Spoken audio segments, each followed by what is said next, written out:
چنانچہ میرے کراچی میں وہاں بلاک ڈی کے اندر نارتھ ناظمہ بلاک ڈی میں وہاں میں 8-10 سال تک وہاں امام اور خطیب رہا.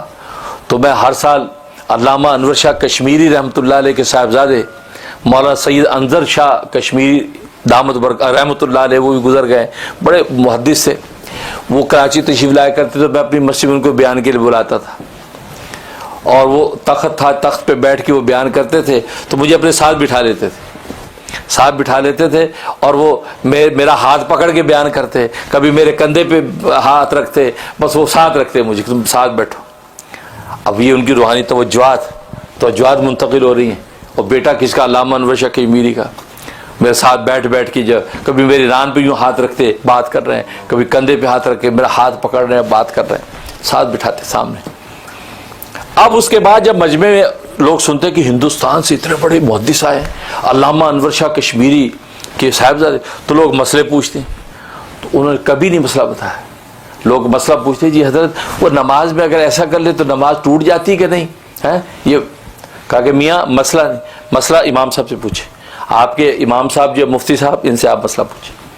کوئی بھی سوال پوچھتا مسئلہ کر نہیں، ان سے پوچھے، کبھی نہیں جواب.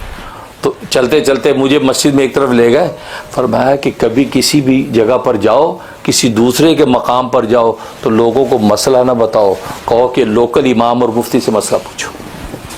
کیوں؟ اس لیے کہ اس کا پس منظر اور بیک گراؤنڈ کیا ہے وہ ہمارے علم میں نہیں ہے. آپ وہ مسئلہ بتا کے چلے گئے کہ ناجائز ہے، کہہ دے کہ جائز نہیں ہے، تو پیچھے بیک گراؤنڈ کیا آپ کو پتہ نہیں، اور پتہ چلا اگلے دن سے ڈنڈا ڈولی شروع ہے. وہاں فساد ہو گیا ہے کہ جی وہ مفتی اعظم آئے تھے انہوں نے تو یوں کہا، وہ تو محدث کبیر آئے تھے انہوں نے تو یوں کہا. تو فرمایا کہ فساد ہو جائے گا، اس لیے فرمایا کہ نہیں، مسئلہ کبھی نہ، وہاں فضائل بیان کرو، فضائل کی باتیں سناؤ، فضیلت بتاؤ، اور یہ دنیا اور آخرت کے حوالے سے رغبت آخرت کی وہ ٹھیک ہے، لیکن مسائل تو حضرت کو میں نے خود دیکھا کبھی نہیں مسئلہ بتایا. جو پوچھتا اب یہ کہتے بھائی اپنے امام صاحب سے پوچھو، اور مفتی صاحب آپ کے امام صاحب ان سے مسئلہ. اس کے بعد ان کا ڈنر جو ہے میرے گھر میں ہوا کرتا تھا، تو پرتکلف جو ہے وہ عشائیہ ہوتا اور بڑی دعائیں دے کے جاتے. تو کہنے کا مطلب اتنے بڑے بڑے لوگ کہ جن کا یہ گویا کہ یہ وتیرہ تھا، یہ شعار تھا کہ وہ مسئلہ. اور آج زیادہ موسمی فساد اس سے بھی ہوتا ہے. اب ہم جو اپنا علم شو کرنے کے لیے ہر ایک کو مسئلے بتانے کھڑے ہو جاتے ہیں. اب کسی مسجد کسی مقام پہ گئے، وہاں لوگوں نے مسئلہ پوچھ لیا، یا تو آپ لوکل امام سے اجازت لیں کہ اس سے اجازت دے دی تھی کہ آپ مسئلے مسائل بتائیے حضرت، کوئی بات نہیں ٹھیک. لیکن اگر اجازت نہیں دے رہا اور کیا کرنی جی حضرت ضرورت نہیں ہے، یا کیونکہ وہ حالات کو وہ جانتا ہے. کیونکہ آج کل جو ہے سچی بات سچی نیت سے کرنے والے بہت کم ہیں.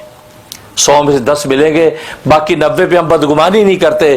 لیکن حالات یہی ہیں کہ سچی نیت سے سچی بات کرنے والے کم ہیں. اس کے پیچھے کیا بیک گراؤنڈ ہوتا ہے، نتیجہ ہوتا ہے کہ بعد میں فساد کھڑا ہو جاتا ہے. اس لیے تو یہ نہیں کرنا چاہیے. تو خیر، تو یہ بات رسول منہم، انہی میں سے رسول بھیجنا. یہ نہ کہ جب وہ آئے تو جناب سب کو اجنبی لگے کہ یار یہ کون صاحب آ گئے. انہی میں سے، لہٰذا انہی میں سے رسول بھیجا. یتلو علیہم آیاتک، جو ہے وہ تیری آیتیں تلاوت کر کے، یعنی کلام الہی کو سلیقہ کیسے ہوگا ادا کرنے کا، پڑھنے کا، وہ سلیقہ تک ان کو بتائے. کیونکہ اس لیے کہ ہر بندے کی اپنی زبان اور اپنا مخرج، اپنا سٹائل ہے. نہ یہ بتائیں گے کہ سلیقہ قرآن پڑھنے کا کیا ہے. لہٰذا وہ یہ اسی سلیقے پر آج تک قرآن پڑھا جا رہا ہے، اسی سلیقے پہ. لہٰذا قرآن کو خاص اسی سلیقے سے ہی پڑھنا ہوتا ہے، لہٰذا وہ پڑھا جاتا ہے. وَيُعَلِّمُهُمُ الْكِتَابَ، اور کتاب کی تعلیم، یعنی یہ قرآن کریم کے الفاظ کی درستگی کر دی. پھر اب ان الفاظ کے اندر جو معنی چھپے ہوئے ہیں، جو ان معنی کے اندر مسائل چھپے ہوئے ہیں، جو مطالب اور معارف چھپے ہوئے ہیں، ان کی تعلیم دے کہ اس سے یہ مسئلہ نکل رہا ہے، اس سے یہ حقائق پتہ چل رہے ہیں، اس میں اللہ کا یہ راز ہے، اس میں یہ حکمت ہے. یہ ساری تفصیلات جو ہے یہ پیغمبر ان کو بتائے.